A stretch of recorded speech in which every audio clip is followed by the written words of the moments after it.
Hi everyone!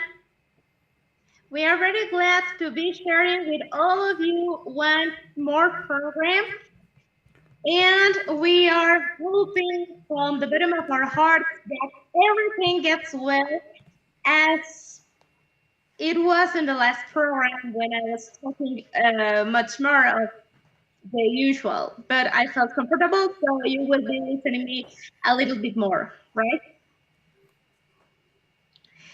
Okay, so we want to thank to everybody that is joining us and that is following us week to week. And today we want to thank a very special company. Would you like to add something, Ricardo? Yes, today we are thinking people in Turkey. It was very recently that the statistics from the podcasts told us that now people in Turkey are following us, and we want to celebrate or dedicate and maybe even better thank people in Turkey with a short biography of the greatest Turkish soprano. And I would like to add that not only she was the greatest Turkish soprano, but also one of the greatest sopranos ever. Leyla Gencer, or I read that the right pronunciation, so people in Turkey, you are free to correct me, should be like Leyla Gencer, kind of that sound, Leyla Gencer, would be the right way to pronounce her last name. Uh, to start with, I think that it is very interesting to mention that she was, in fact, an aristocrat. She had married a wealthy man, and she was a descendant also of an aristocratic family in Poland, if I remember well. And she was acknowledged, or well, she had her musical training with a singing teacher from Italy, and in fact, she made most of her career in Europe and Italy, and she gained recognition very quickly. At this point, maybe many people would say, how is it that you say that Leila was one of the greatest sopranos that I never heard of her? You have to think that she lived or she was on stage at the same time that Renata Tebaldi and Maria Callas. So with those two monsters already on stage, it was very difficult to have a name or the name that she built for herself. And if you have had the chance of listening to her recordings, in fact, I think we must mention that one of the things that we acknowledge Leila the most is that 99.99% of her recordings are live. And as we have mentioned in this program, whenever you hear someone singing live, you know what this singer is actually capable of. In studio, everybody is the super singer, but live, that's where you really prove what you are made of. And Leila has an immense repertoire of over 72 roles, out of which most of them were bel canto. And as we mentioned, bel canto is not easy because it requires an excellent reading technique, perfect diction, perfect vocal technique, good expressivity, and a number of attributes that many singers really do not have. So Leila Gencher was one of the greatest. She sang the Three Queens of Donizetti. In fact, she was very comfortable in all the Donizettian roles. She was also known for her top notes. For some reasons that maybe one should discuss, there are even though it is better when the whole range of the voice of a singer is homogeneous. There is always one note that sounds better in your throat than in all the others for reasons we cannot explain.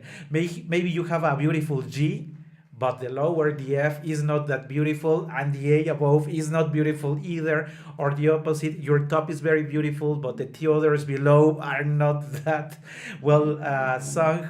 And she was very good at mastering the not the high C, but the high D and the high D flat. That note for her was particularly bright, and she loved to end her. You know that the concertante is the part where we're usually wrapping up an act, and the orchestra is full volume, and the choir is full volume, and the other singers are full volume, and that's usually where Donizetti liked to have her sopranos sing a high note. So she used to go for that note, and it was particularly bright because you could always hear her above everybody else. At this point, maybe we should mention that Leila's voice was not of great volume. In fact, she accepted it and she said, "Mine is not the greatest voice in terms of volume, but her technique was so excellent that you could always hear her in her recordings. All along her range of the voice, low notes, middle chest notes, and top notes, you could always hear her. And that can only happen when you have an excellent technique. I was telling you that she mastered the Donizettian roles, the Three Queens, the bel canto in special.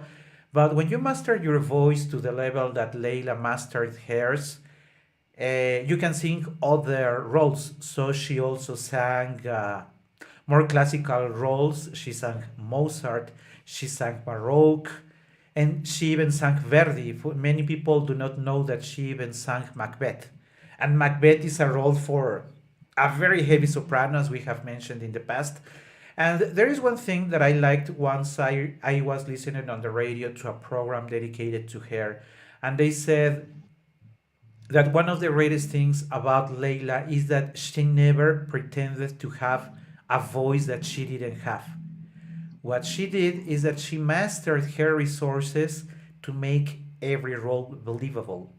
So her Macbeth is not like Callas or Gulegina with that strong, like a bell voice there, right? It's the right voice. She never forced, she never pushed above her own limits.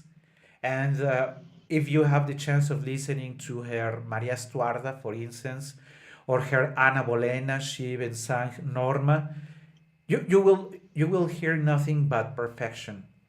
The Turkish government acknowledged that in the true value of Leila, and she received many honors. And it is to Turkey and to people, well, not only Turkey, sorry, it is to Turkey and one of the greatest artists from that country that we would like to dedicate today's program. So we will be having this beautiful picture of the flag of Turkey, and also sharing it at the same time as with Leila, and with all our respect for people in Turkey and for the consummate artist that it was Leila Gencer. It is that we dedicate today's program. And to start with, because I have already spoken too much, let's go for the music. And Katia has a very interesting selection for today. So maybe you could share what is it going to be your first part. Okay, I will start and then we'll talk about this song.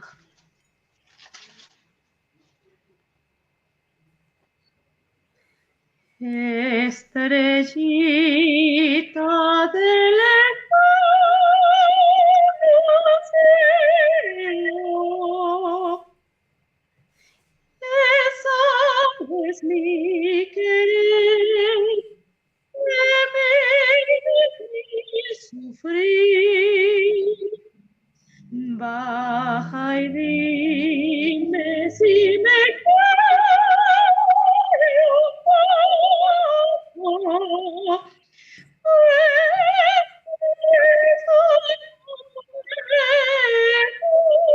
Sin su amor vivir. Estrellita lejano cielo, que sabes mi querer y mi sufrir. Baja y dime si me puedo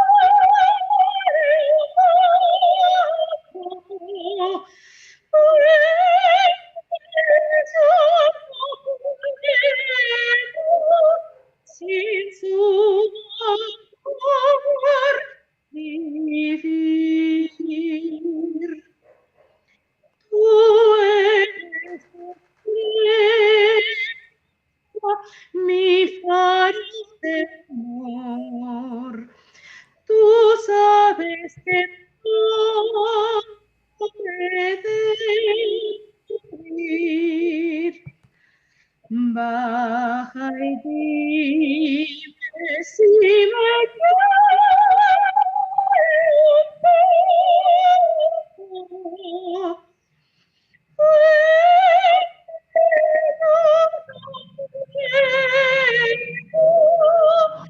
Sin su amor.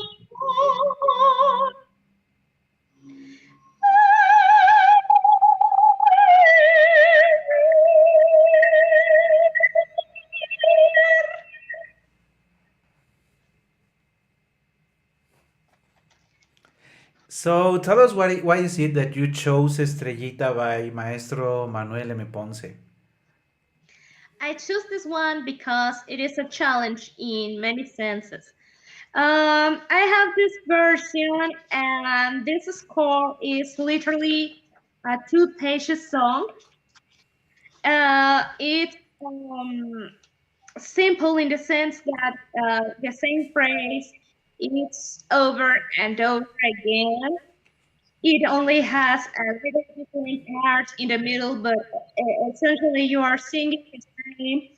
Um, the range, it's not that extent as it could be in a bel canto aria. For example, the challenge here is to say the same phrase over and again in different ways.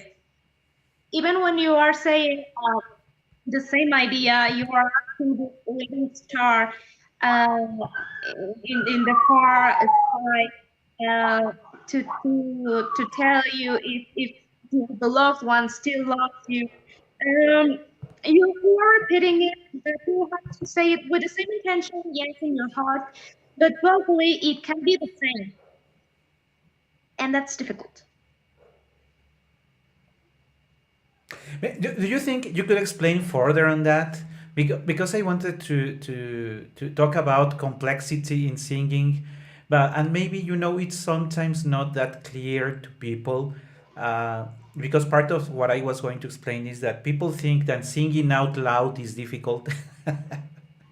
It could be true depending on your voice, but there are some intricate difficulties inside the score. Yes, you have to have a very homogeneous color.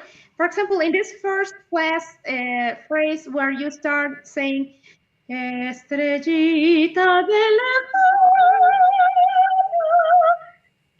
you are singing a bass C, and then you switch and get to a high G, for example, so that's extended, and you have to sound in the same line and in the same color. Estrellita del so you don't notice where the bass note is placed and where the highest note is placed. It has to sound like very similar. I used to tell my students that the sensation you have to give to your public when you sing is that help me please intervals. The intervals are closer, but they are really driven. For example, in this case, thinking about from this C to this high G, I would say that in my mind, I have to say that probably I'm singing from C to C, just an octave. Do, mi, sol, do. That's the sensation. Estrellita del it sounds closer. Yeah, that is a nice way of explaining something that is difficult. And yeah, because believe us, it is difficult. You will notice when you start singing. If you already sing, you know what Katia has been talking about. And as for my part, today I had to choose between a couple of options, but I ended up going for something similar to what we do to programs earlier.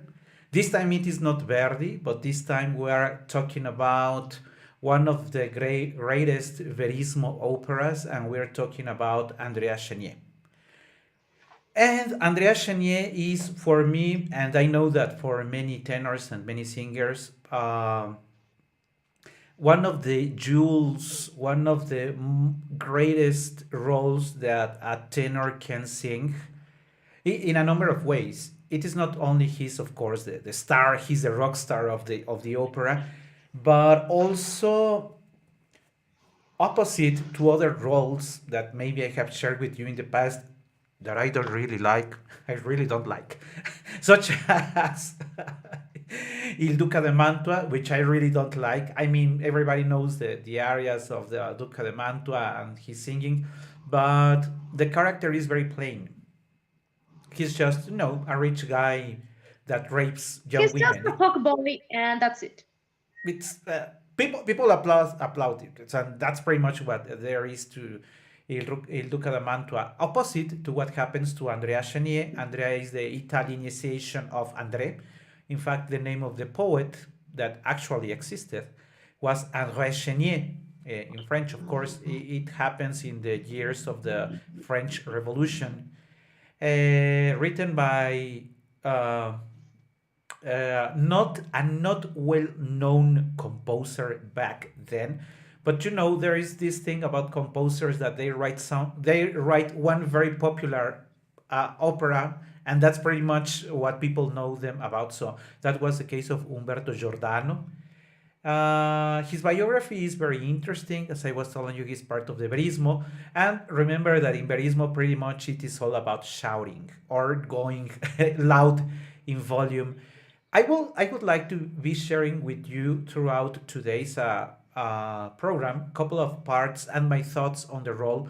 The first thing that I wanted to share you that I believe around 15 years ago, maybe less, maybe a little more, that's the first time that I noticed the first aria by Andrea Chenier, known as L'Improviso, or Un dia all'azzurro spazio.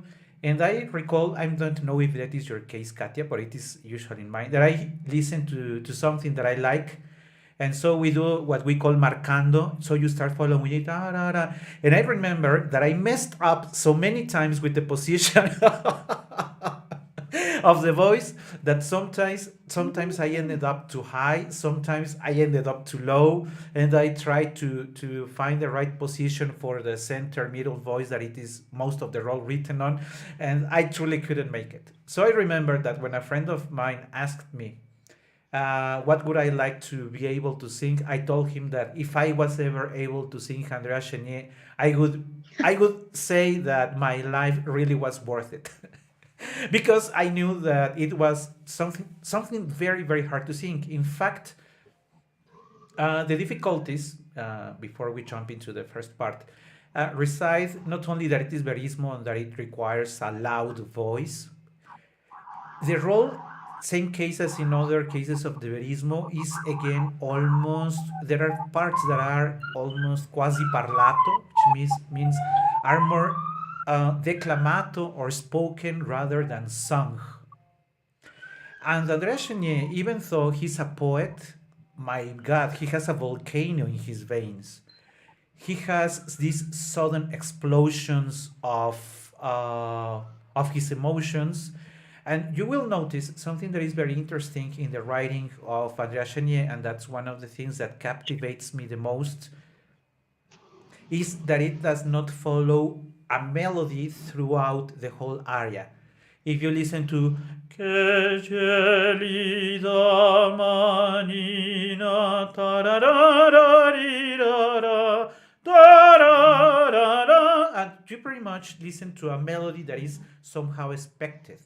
But Andrea Chenier has so many changes within one single area. At one point, he's falling in love. At the other point, he's enraged. At the other point, he's in disdain for the aristocrats. So there are at least three or four emotions in his first area, moreover. And you may even think that he's out of character. I would like to mention a couple of them. When he starts talking about love, he looks at people and say, "You that only laugh at love," basically because you don't know what love is.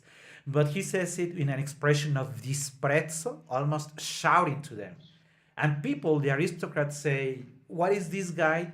What does this guy pretend to be doing?" Because they are in a party, in an aristocratic la bourgeoisie. There is a party for la bourgeoisie. So people say, "What does this miserable poet is trying to tell us?"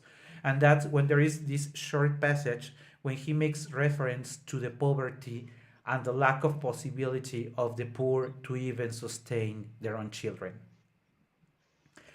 The wrapping is very difficult because all the endings of Andrea Chenier end in the central C for the tenor. And you may say, what's the difficulty if it is the central? The problem is all the things that you have been doing in the past. You may end up with too much vibrato. Your voice may be too tired to do it full voice. And since you come, if I remember well, you come after a B, you sing a high B, and then you go back to C in full volume. It's pretty easy to mess up. Fortunately for my neighbors, since it is already late at night, I will not be singing out loud. I will try to sing it more marcato because we don't want my ring, someone ringing my bell and saying, "Hey, you shut up! It's too late for being singing that." So Stop. shut up, yeah. So I will be trying to sing it more marcato than the usual. So I hope that things go fairly well. So this is the first aria by Andrea Chenier. I really invite you to pay attention to the different passages within the same aria, showing different moods and different content from this poet that sounds more like a soldier rather than a poet himself.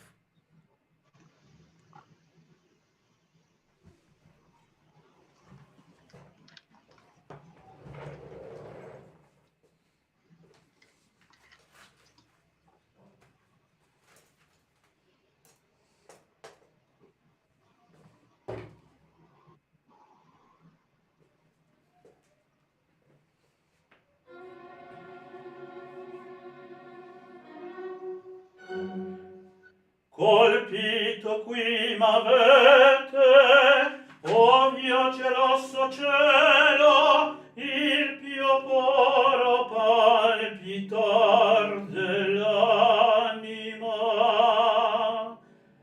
Or vedrete fanciulla, qual palma, e la parola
accumulava toni, e al sordo orecchio un tremulo veniardo invano chiedeva pane e invan stendea la mano, varca gliela vita in l'uscio, o non vi canoniava bestemmian due il suolo, che l'erario appena sazia, e contra Dio scaniava, e contra gli uomini le lagrime dei figli.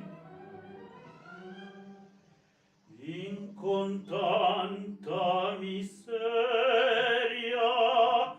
la patrizia prole che fa solo ch'io vostro esprime umannamente qui un guardo di pietà onde ho guardato a voi sì come un angelo e dissi ecco la bellezza della vita ma poi alle vostre parole uno veloce dolor m'hai colto in pieno petto. O giovinetta bella, don poeta non disprezzate il letto, o dite non conoscete amor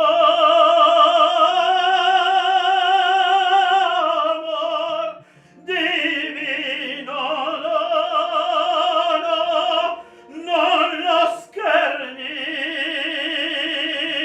del mondo anima e vita e l'amor.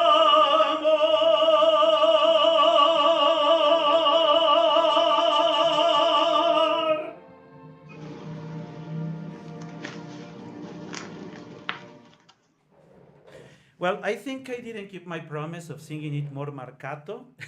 No, you didn't. I really didn't. So maybe we should explain what marcato really means. And for that, we have a singing teacher that can explain it better. Okay, marcato, it means marcar, just to mark. It would be like estrellita de lejos cielo. I'm just drawing with pencil, not making the painting at all. Okay. With that being said, it's usually, well, there are singers that like to rehearse only marcato because that way they do not tire their voice. And there are singers who are in favor of that, and there are singers who are against of that. But It before we depends on jump, you. sorry, It which one do depends you on you. prefer? For example, the work. There are pieces that I prefer to mark, and there are others that I get exhausted just marking, and I prefer to sing fully. Yeah, you're right about that. There are many times when marcato is more tiring than actually singing it. Yeah. Because you are using so much more air and you are using more your diaphragm, so it would be better if you sing it as well. Yeah, and before we jump into your second area, I wanted to share a little with you of the actual text of Un dia l'azzurro spazio. The first introductory words that are just the colpito chi m'avete, oh mio geloso cielo, il mio puro palpitar. You may have noticed that what I told you at the beginning, qual poema è la parola amor, when he says amor, qui causa di scherno, that is the first time when he says, you people, you laugh at love because you actually don't know it. Then there is this initial part, somehow lovely, somehow cantabile. But one thing that I wanted to mention about the way Andrea Chenier is written is that you don't have the ligaturas anywhere. This is not to be a song that is to be legato. We have spoken in the past that legato gives you an idea of continuous fluid of breath and the same intention, and there is a number of things. As in Puccini used legaturas, for there are 20 notes and he keeps adding to his legato because Yep. Puccini really liked that continuous flow of music. But in the case of Giordano, there are not ligaturas for the role of Andrea Chenier. Andrea Chenier is not meant to be sung as in Que gelida manina. You're not singing, This you're is a acting. this is a poet the same way as Rodolfo is, but they are two very different poets. When do you think Rodolfo would face the aristocrats and say, Qui causa di scherno? Never. That is not Yeah, Rodolfo. yeah. There is also another He prefers part. to die in misery and not face He anyone. prefers to live in misery. That's right. And when he makes this denounce uh, of poverty, when he says, varcai d'una chiesa la soglia la un prete nella nicchia dei santi della Vergine accumulava doni e al sordo orecchio un tremulo veliardo invan chiedava pane. So they never cared about the misery of the beggars. That old man that is crying and stretching his hand to see if he could get bread. And in van stendea la mano, varcavi della viturilluscio, un non vi calunava bestemmiando il suolo che l'erario appena sazia. And he says, and there is a man in desperation cursed his vineyards because he could hardly pay his taxes. He cursed his cruel oppressors and even God for himself for having made her children suffer. That's the yell when that I did when it says E contra l'uomini le lagrime dai figli. And then in con tanta miseria la patrizia prole che fa. And then these fine lords, the aristocrats, what did they do with all that misery? Well, in your eyes there is only the happiness of this. He's at a party, so he makes reference to that. So to your eyes there is only this party. There is only these parties that you have at night and that you don't have pity for people. So for you everything is all right. And when he's saying that, he turns to Madalena de Coigny, the woman he will fall in love, and says, but among all those miserable aristocrats, you are the only one who has, who feels something for the poor people. And so that's how he falls in love for Madalena de Coigny, who he finds to be the only worth people that worth to be loved among all those aristocrats. If you see, these all are very, very tough words for someone to sing. And that is one of the reasons why I really love Andrea Chenier, one of the greatest roles. But let's move for Katya's interpretation now. What is it that you're singing for us now? Okay, it's completely different. It's well, it's not happy, but it's softer. Definitely, it's softer than your music always. I will share Vereda Tropical, this tropic way. Okay. Let's see.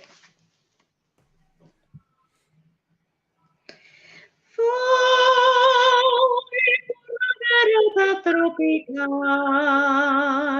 la noche plena de quietud, con su perfume de humedad.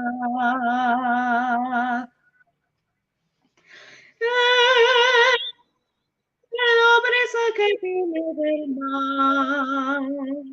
Se oye el rumor de una canción, canción de amor y de piedad.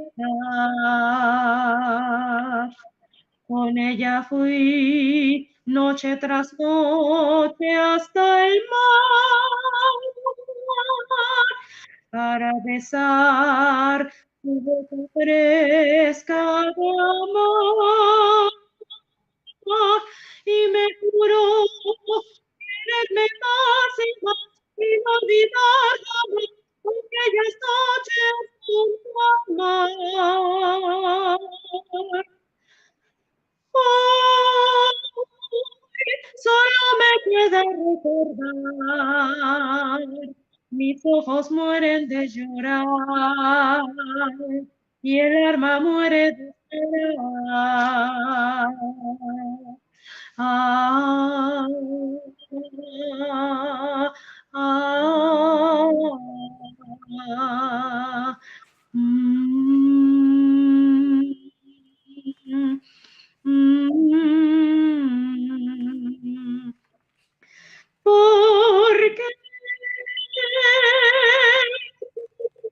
fue sola dejaste ir, vereda tropical, hazla volver a mí. Quiero besar tu boca otra vez junto al mar. Vereda tropical.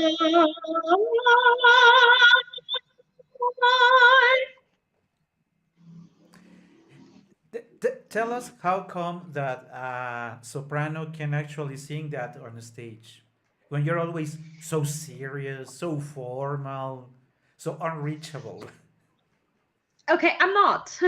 uh, no, I'm not. I think that in this program has been very clear that I love to uh, to communicate, to be close to people. I love to create and work on my relationships. When I came up to the stage, I never get this old and big lady. It comes like this, and then you start to sing.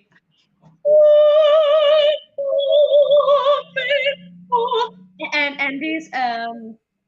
this serious mood and all this environment, it's not my hit. It doesn't fit with me.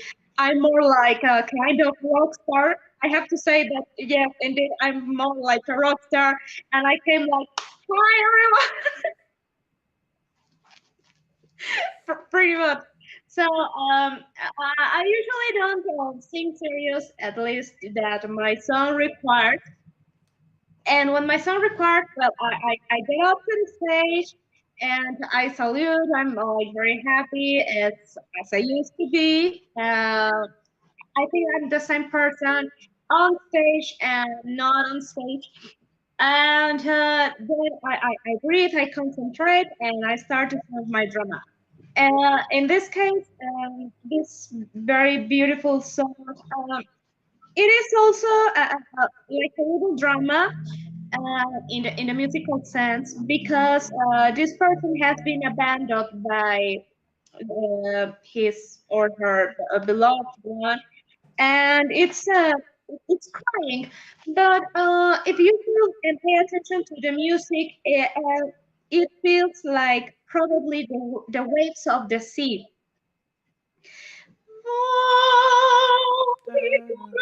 Una tropical, la noche plena de quietud, and you feel the sea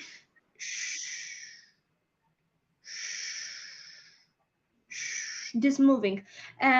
So this is the way I try to feel it and to sing for all the people that is sharing this time with us.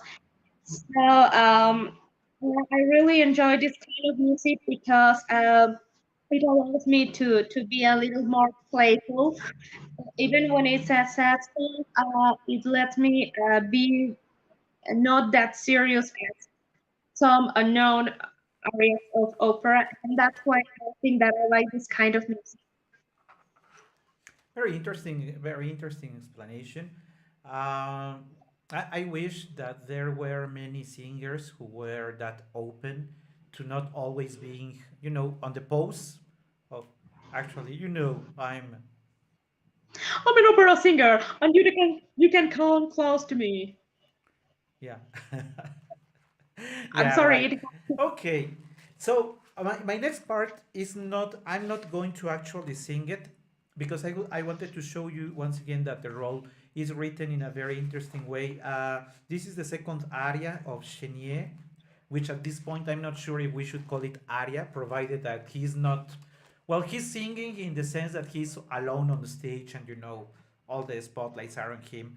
But on the actual way he's singing, again, and maybe I would like to insist on why this is so difficult for the tenor tessitura. Unless you are a spinto tenor or a dramatic tenor, this one is unreachable for lyric tenors because this puts too much effort on the center of the voice, and the lyric tenors not are not made, let's say, to be continuously singing loud in that range of their voice. They are much more comfortable in a much higher range, the upper register, rather than in the center. What usually happens when you're not used to singing that much in the center is that your voice cracks at some point. I, It's time. I would like to say that in my case, to sing in the same area or the same note all the time or a very large phrase uses to be exhaustive. It doesn't mean if it's in the middle or if it's higher. Beep beep beep. Oh my God, it's killer. I really have never thought about it, about I keeping the love same note. But yeah, all voices are it. different, so I really can't believe it happens as you're explaining to us. And the text that I wanted more reading than actually singing is the second aria called Credo una posanza arcana. In this part, mostly more spoken than sung, Chenier tells us about the, I wouldn't like to say the God because he never mentions the God he believes in, but in the power or the energy that sets the destiny of men. So he says, Credo una posanza arcana que benigna o maligna, which means either good or bad, that energy or that power, i nostri passior guida, ors via per diversi sentieri dell'esistenza umana, which means we are not owners of our destiny. It is this posanza arcana that really guides our destiny. And he says, una posanza che dice a un uomo, tu sarai poeta, a un altro, a te una spada. So this posanza arcana says, you will be a poet, but you will be a soldier. Or Benone, el mio destino forse chi vuolmi, which means I will be whatever this power wants me to be. Se quel bramo mi si aveva, resto. Allora partirò. E questo mio destino, si mi chiama amore, io non ho amato ancora. Pure sovente nella vita ho sentita sul mio cammin vicina passare la donna che il destin mi fa mia, bella, ideale, divina come la poesia. So again, he's insisting on the fact that it is not really you who chooses who you will be with. It is this Posanza Arcana that says who you are meant to know in the path of your life. Sul mio cammino amor, sì, più volte ha parlato la sua voce al cuore, uditalo sovente con la sua voce evidente dirmi, credi all'amor sceglie, tu sei amato. Da tempo per me pervengo nostra lettere, or suavi, or gravi, or rampogni, or consigli. Uh, the mood of Chenier here, we have to understand something about the role of Chenier. He's a poet, but he's very true to what he believes in. And he believes in liberty, and he believes in what they were supposed to be.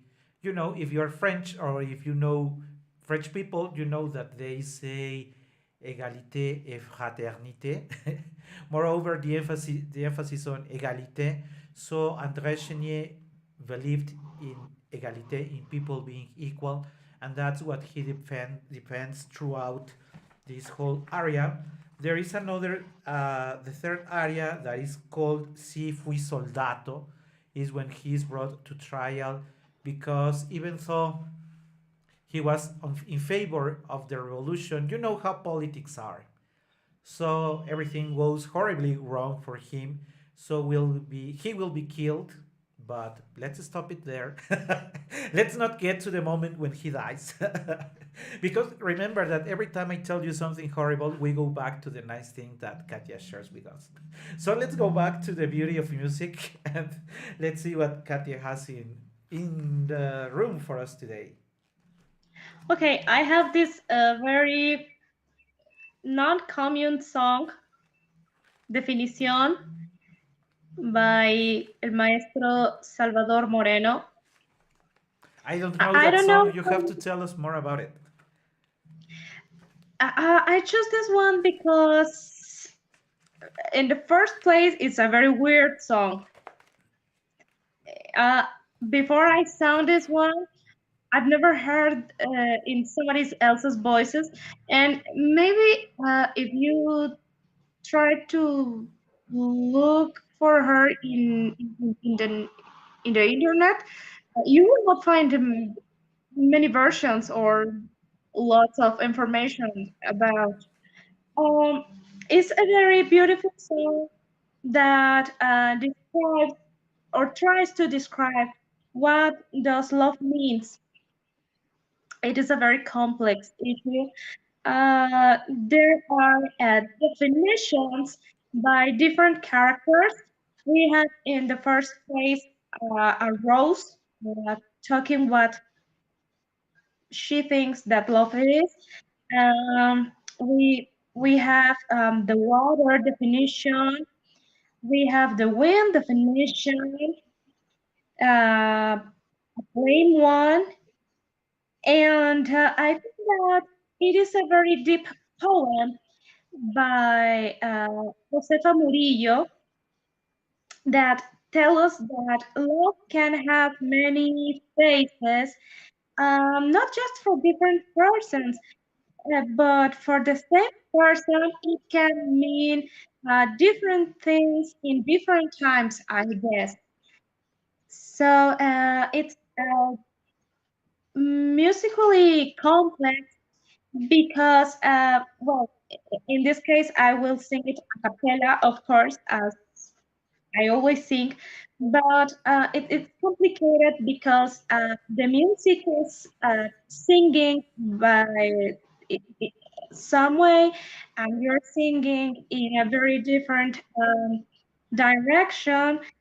It's like if the piano is playing another song, totally a different one at the same time. It changes of measure almost in every single bar. We start in 3/4 and suddenly it changes to 2/4, but the next bar is 3/4. So it is a very, very complex song. When you read the score, it's like, oh my God, what kind of ET language is this?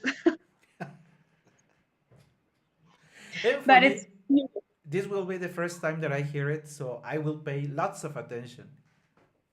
okay. Amor dijo la rosa,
I was expecting it ends in an awkward way. It wraps up like a leader. It like I said what I had to say, and it suddenly finishes. Yep. Interesting. It, How, it, how it's like mind freak. I love this one because you don't know what to expect. I don't know. I think it could be a very interesting uh, uh, if you ever sang an interesting selection like the ones you have brought to us in the two previous programs and this one, that could run a very nice presentation. Yeah. I think people would appreciate this kind of singing. Of course, they would request you to be Olympia or something like that at the end because that's what people would ask at the end, of course. But it's Yeah. very interesting. Because you are a soprano coloratura, so you will sing Olympia. You will. So even if it never matches the mood of the concert, people usually ask for something they like or the Yeah. pieces they know. So you're familiar Give with us that. your high notes. Give us your virtuosity. That's it. That's all that matters. Yeah, okay, nice song, but what about the high F? When are we having Yeah. those F6, right? Yeah. But we came because of you. Yeah, yeah, that's pretty much what people like to listen to in concerts. Okay, so as we're approaching the end of the program, because believe it or not, we're almost 1 hour already. Time really flies.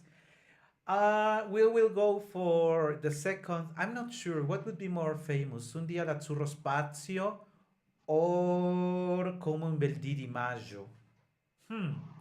What I would like to I say would about say second. the second, you think? I'm not Yeah. sure. Well, let me tell you something about Come un bel dì di maggio. Somehow I make a parallel between these ones and Cavaradossi because the two of them are artists. The two of them are caught between political stuff. They are not leading anything, but they are caught in the entanglement of these political interests. Another parallel, he's about to be killed. Mario fusilato, and you know the case of Chenier, the very famous. How do you call this machine that got the head? The guillotina? Guillotina, but in English, I don't know. Well, this this metal thing that cuts your head. He's about to That lose his head. so the two of them are in jail. The two of them will be killed, and the two of them will have a final duet with their beloved one. In this case of Andrea Chenier, with Maddalena di Coigny. This piece, opposite to the other three arias, is more cantabile, but still there is no ligatura anywhere. So it is not meant to be sung legato in anywhere. Again, it is mostly more like declamato and mostly between the central B and the E of the voice of a tenor, which we already said it's very tiring. And again, it will end with a central note. It will be a Mi flat. No, sorry, and a D flat, the central D flat for a tenor, which is very difficult to do when you are singing. When you have been singing this stuff throughout the past 4 to 5 minutes. But it is a very lovely piece. I think that when you are facing that, what the things that you have believed in is what actually has brought you to death, that makes you feel something very special in those final moments of your life. And that's what Come un bel dì di maggio, like in a fair day in May, in the month of May, of course.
divina per ogni umana sorte, ecco già m'avvicina all'ora della morte.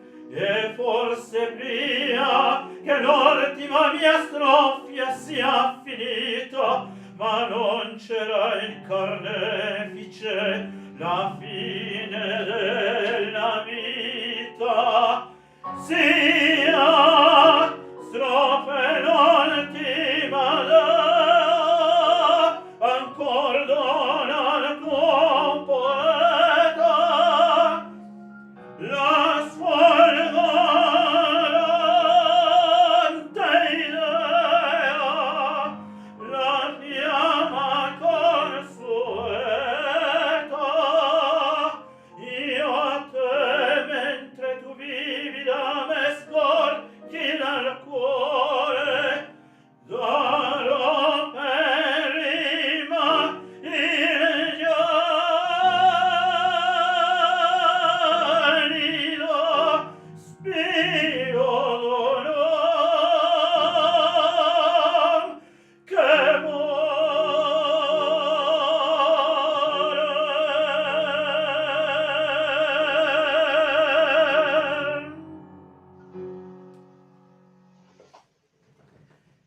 So that's enough for the for this music of Humberto Giordano, which I think I have to insist. I think it is great the way he portrays this poet with so much intensity and true beliefs in his ideals, which finally lead him to death. And as you know, right after something horrible that I have sung, it comes something nice to wrap up in a better mood. So we're going for the final piece of our today's program. And what is it that you are sharing with us now, Katya? Okay, you already sang Ying and I will sing Yang. Okay. Okay, it is a very sweet and light song. It's a lullaby, literally, by Mario Talavera. So I think we will go home and we will go to bed with a very nice idea after Andrea Chenier. Yeah.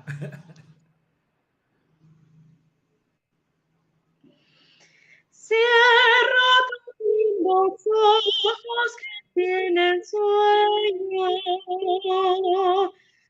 y duérmete al arrullo de mi canción, de esta canción que canto para que sueñe en todas estas cosas que sueño yo. Cierra los ojos que tienen sueño y duerme al arrullo de mi canción, de esta canción que canta para que sueñes en todas estas cosas que sueño yo. Cierra pues tus divinos ojos con sueño y duerme al arrullo de esta canción, soñando que te duermes dentro de mis brazos, como cuando era mío tu corazón. Cierra tus divinos ojos con sueño y duerme al arrullo de esta canción, soñando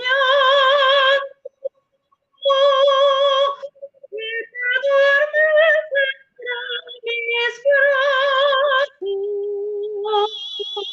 brazos, como cuando era mío tu